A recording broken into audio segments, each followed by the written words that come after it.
Chers amis, bonjour. J'ai essayé de faire du live, mais visiblement ça fonctionne pas. Je suis personnellement une inconditionnelle des Jeux Olympiques. J'aime les Jeux Olympiques en général, et j'en avais parlé sur mon site qui s'appelle le Baba au Rhum. Donc vous pouvez retrouver tout ça là-bas. Mon idée n'a pas changé depuis, quels que soient les événements politiques, y compris le Covid, mon idée n'a pas changé sur les Jeux Olympiques. Mon véritable problème, en vérité, réside dans le fait que j'ai des problèmes en général avec la notion de compétition. Je suis pas... La compétition en général, c'est pas mon truc. Je veux pas dire par là que je sois contre tout le temps, mais sans plus quoi. C'est pas mon truc. Donc évidemment, dans le contexte des Jeux Olympiques, c'est pas tellement compatible quoi. Mais ça m'empêche pas de trouver ça intéressant quand même. Pourquoi j'aime ça? C'est l'occasion d'abord, dans un premier temps, de voir plein de sports qui sont pas du tout médiatisés. Et ça, moi, je trouve ça absolument passionnant. Là, j'ai découvert plein de trucs. Bon, il y a des sports que je connais par oui-dire, comme ça, comme l'escalade, etc. Mais je n'avais jamais vu de compétition d'escalade, par exemple, en sprint, qui est-ce qui va le plus vite à tel endroit. Enfin, j'avais jamais vu ça, quoi. Donc, le fait de voir plein de sports en exhibition ou en compétition, des sports qu'on ne voit jamais, pour moi, c'est vraiment quelque chose de passionnant. Ensuite, je me souviens avoir vu des vues aériennes avec les vidéos, c'était en Australie, je crois, il y a quelques années, où on voyait la Terre qui était entièrement rouge, et le cross, évidemment, se faisait dans la nature, et c'était vraiment absolument passionnant, quoi. Et c'était magnifique à voir.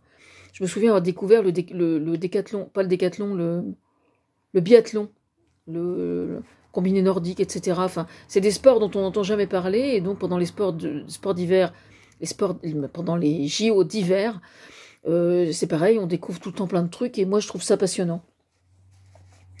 Le fait de voir des pays peu connus aussi, ce que je trouve important, c'est que, mine de rien, quand vous avez un athlète des USA et puis un athlète d'un tout petit pays qui n'est pas du tout connu, ils sont sur le même pied d'égalité pour faire la course, point barre. Donc ça déjà, je trouve ça interpellant, quoi. Je trouve ça vraiment bien. Pour l'ego des pays concernés, c'est juste fondamental, quoi. Imaginez un peu ce que ça peut représenter sur le plan psychologique pour les athlètes qui sont concernés. Pour moi, rien que pour ça, c'est important. Certains pays sont représentés là quand ils font certaines compétitions, alors qu'on entend parler d'eux à longueur d'année, parce qu'ils sont en guerre, parce que les droits de l'homme font que ils ont comment dire, ils travaillent et ils répètent dans des conditions absolument catastrophiques, malgré une situation sociale difficile. Enfin, rien que pour ça, moi, je trouve ça absolument fondamental. C'est l'occasion pour eux de montrer justement de leur pays une image qui est complètement différente, et donc c'est hyper important. Ensuite, ce que j'aime beaucoup aussi, c'est la psycho. Enfin, moi, j'aime la psychologie de l'individu de toute façon, quel qu'il soit, et donc la psychologie du sportif m'attire énormément. J'adore ça. Alors que ce soit pour des reportages quand ils parlent de leur préparation, par exemple, ou de leur cheminement personnel, ou que ce soit observer leur physionomie et leur visage quand on voit les gros plans, alors qu'ils vont partir, ils sont dans les starting blocks, comme on dit, ou que ce soit au moment des victoires, ou que ce soit après, par exemple, une fois qu'on est arrivé au sommet, qu'est-ce qui se passe après? Parce que ça, moi, j'y accorde énormément d'importance. Donc tout ça, je trouve ça absolument passionnant. L'échec avant et après les médailles, etc. Bon, ensuite, on va parler, là, c'était pour les Jeux Olympiques en général. Maintenant, je vais vous parler des Jeux Olympiques, en particulier ceux-là qui étaient quand même pas ordinaires, c'est le moins qu'on puisse dire. Alors, il semble que les contraintes du Covid, en dehors de l'absence des spectateurs évidemment, n'aient pas trop entravé le déroulement. Je parle du déroulement au niveau de la méthodologie, etc.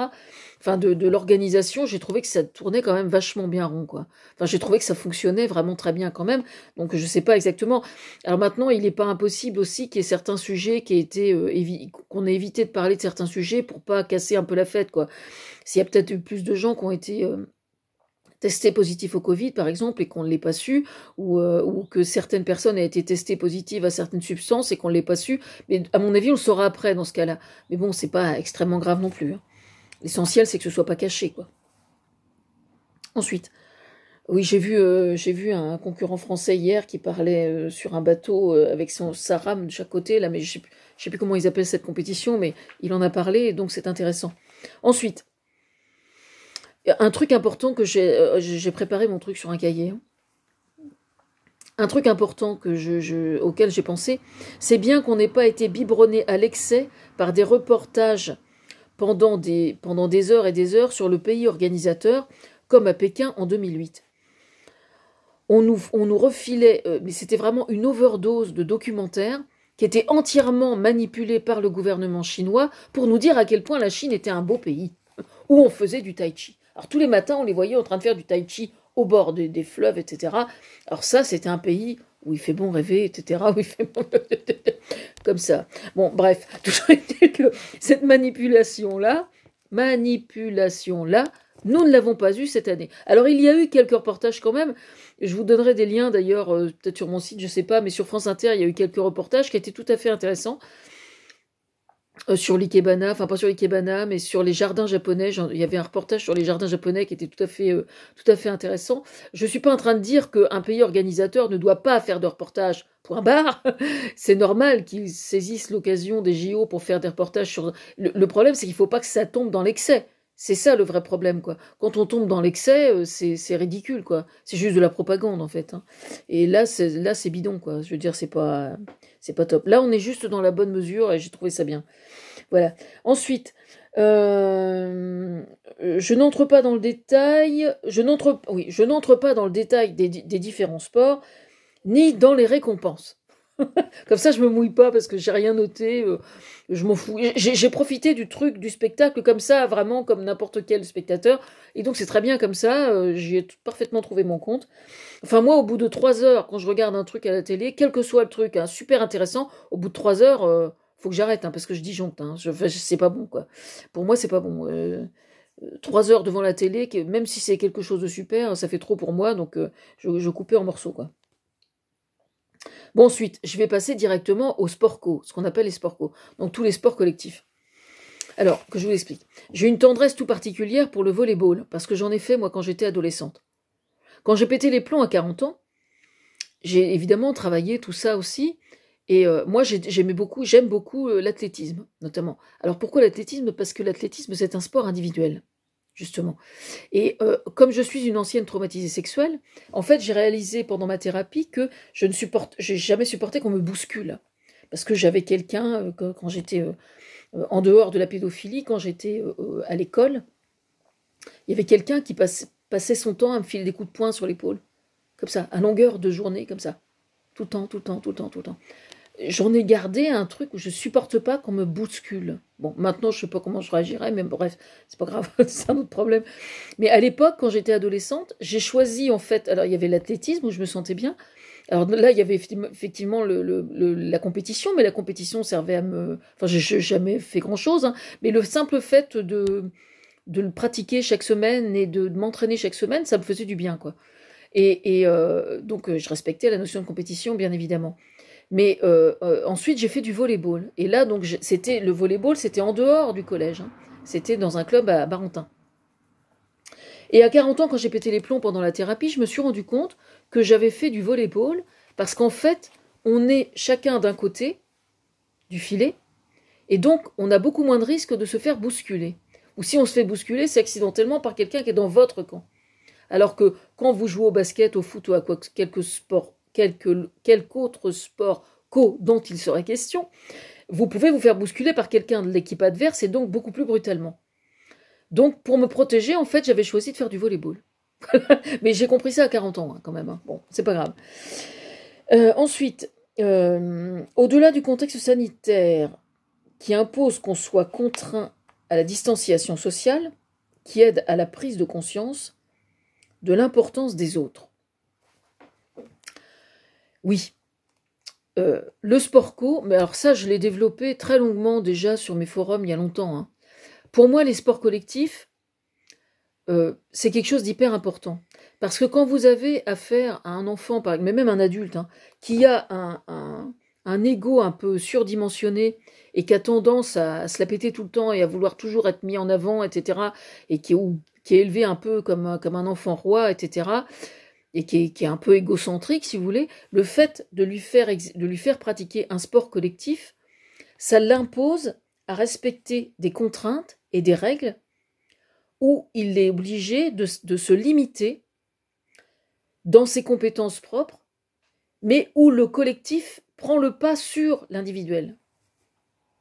Et ça, au niveau de l'éducation, c'est juste fondamental. Moi, j'ai connu par exemple un jeune homme qui, quand il était ado, faisait du foot, arrêtait pas de filer des coups de latte à tout le monde. Parce que tout simplement, il vivait dans un environnement qui était un peu toxique, où le père était violent, et où, avec ses frères, il passait son temps à se chicaner comme ça, et à se tabasser, et à donner des coups, et à en recevoir, et c'était une chose normale. Eh bien, quand il était sur un terrain de foot, c'était exactement la même chose. Et donc, c'est intéressant, parce que quand un enfant, par exemple, a tendance à ne pas maîtriser sa colère, a tendance à poser problème justement par rapport à ça, le fait de lui faire pratiquer un sport, éventuellement un sport de combat, enfin, il faut tenir compte de ses goûts, bien évidemment, un sport de combat, ou pas nécessairement, mais ça peut être un sport collectif, justement, le simple fait de lui faire intégrer une équipe d'un sport collectif l'oblige à se remettre en cause, lui, dans son comportement vis-à-vis des autres. Si jamais il s'accapare tout le temps la balle, par exemple, parce qu'il veut absolument marquer, et que les autres, il en a rien à foutre, quelque part, l'entraîneur en discutant avec lui, ou les parents en discutant avec lui, ça va aider la personne qui en est chargée, à aider l'enfant à prendre conscience que c'est un problème. Parce que, dans la vie, on a tous besoin des autres. Alors, je ne veux pas dire par là que des singularités individuelles ne peuvent pas être mises en avant, bien évidemment. Mais dans ce cas-là, elles sont mises en avant dans le contexte du groupe, et c'est l'entraîneur qui éventuellement va voir qu'un tel, effectivement, quand il tire, statistiquement, il tire toujours beaucoup mieux que les autres. Donc c'est l'entraîneur qui va voir où est la place la meilleure pour lui. Mais au niveau de l'ego, c'est hyper important justement que le gamin puisse trouver sa bonne place et du coup résoudre d'une certaine façon sa relation aux autres. Voilà, de façon plus large. Donc il est extrêmement courant, par exemple, qu'un enfant, moi je me souviens que mes filles, elles avaient fait pas du bébé gym, enfin de la gym pour tout petit, avec Roselyne à Barentin à l'époque, et elle me disait, c'est incroyable, les répercussions, le fait que les tout petits fassent du sport, comme ça le mercredi, à quel point ça a des répercussions positives sur la totalité de la scolarité. Vous voyez ce que je veux dire? Donc c'est hyper important. Bon là, il ne s'agissait pas de sport co, c'était de la gym, hein, simplement. Mais c'est vrai qu'un tout petit enfant, quand l'hiver arrive et qu'on ne sait pas, c'est pas toujours facile de leur donner l'occasion d'aller courir un peu dehors, le fait de se défoncer un tout petit peu, et puis, enfin pas se défoncer, mais je veux dire de se défouler, je cherchais le mot, de se défouler largement pendant 1 heure de gym une fois par semaine, c'est juste, c'est vraiment salutaire, quoi. Ça leur fait toujours du bien. Voilà. Maintenant, il y a une autre raison qu'il faut voir, parce que cette raison-là, évidemment, on pourrait dire, dans tous les pays qui sont aujourd'hui capitalistes, ou où l'être humain se sent méprisé, parce qu'il est là, la dernière raison qui fait, parce que c'est ça aujourd'hui, comment se fait-il que la France a réussi à avoir des scores et des médailles aussi bonnes et aussi justes, et autant de médailles d'or en sport collectif? Donc c'est ça qui est interpellant. Alors je ignore si je suis pour quelque chose, hein. On ne sait jamais, c'est vrai qu'il y a des gens importants qui viennent me lire depuis pas mal de temps quand même maintenant. Donc ça fait réfléchir peut-être certains.